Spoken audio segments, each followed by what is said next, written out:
မာပြည်ကတော့သစ္စာမဲ့တဲ့ကောင်လေးကြီးနေတော့ဘလို့မှချမ်းသာစရာအကြောင်းဘာရတာမှမရှိတဲ့တိုင်းပြည်ဒီတိုင်းပြည်မှာနေရတာတော်တော်ကိုစိတ်ဆင်းရဲတာဒါပေမဲ့ကိုတော့ဘာလို့နေတုံးဆိုတော့မနေအပြင်လည်းထွက်မသွားနိုင်ဘူးဘာလို့ဆိုကိုလူမျိုးကိုဒီနိုင်ငံမှာကြီးပြင်းခဲ့တဲ့ဒီမြေဒီရေပေါ်မှာပေါက်ဖွာလာတော့ဒီလူတွေကိုပြစ်မထားနိုင်ဘူးကျုပ်သွားခြင်းကြိုက်တဲ့နိုင်ငံမှာကျုပ်ကြောင်းနေရှိတယ်နိုင်ငံတကာကြိုက်တဲ့နေရာသွားနေလို့ရတယ်ကျုပ်ပညာနဲ့ကျုပ်ယုံကြည်ပြီးသားဒါဖြင့်ကိုတော့ထွက်သွားပါလားမထွက်နိုင်ဘူးထွက်သွားသိကြိုက်တယ်ပေါ့ဟိုကျောက်ကကျုပ်နောက်ကမောင်းထုတ်နေတဲ့လူတွေတပုံကြီးပဲကျုပ်လူကောင်ထွက်သွားလေကြိုက်လေပဲသူတို့ကသဘောပါလားသစ္စာကိုလည်းကိုလူမျိုးပေါ်သစ္စာရှိရမယ်ကိုနိုင်ငံပေါ်သစ္စာရှိရမယ်ကိုသိထားတဲ့အသိတရားနဲ့လောကကိုအကျိုးပြုအောင်ရှင်းလား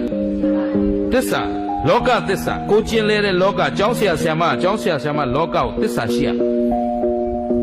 မိဘကမိဘသစ္စာဆရာကဆရာသစ္စာတပည့်ကတပည့်သစ္စာသားသမီးကသားသမီးသစ္စာဒါလောကသစ္စာခေါ်တယ်ကိုကျင်လျာလောကသားတိုင်းဟာလောကပေါ်မှာသစ္စာရှိရသစ္စာရှိမှအဲ့ဒီဘဝတွေကအရသာရှိတယ်အဲ့ဒီလောကအရသာရှိဓမ္မသစ္စာကောင်းတာလို့ရင်ကောင်းကျိုးပေးတယ်မကောင်းတာလို့ရင်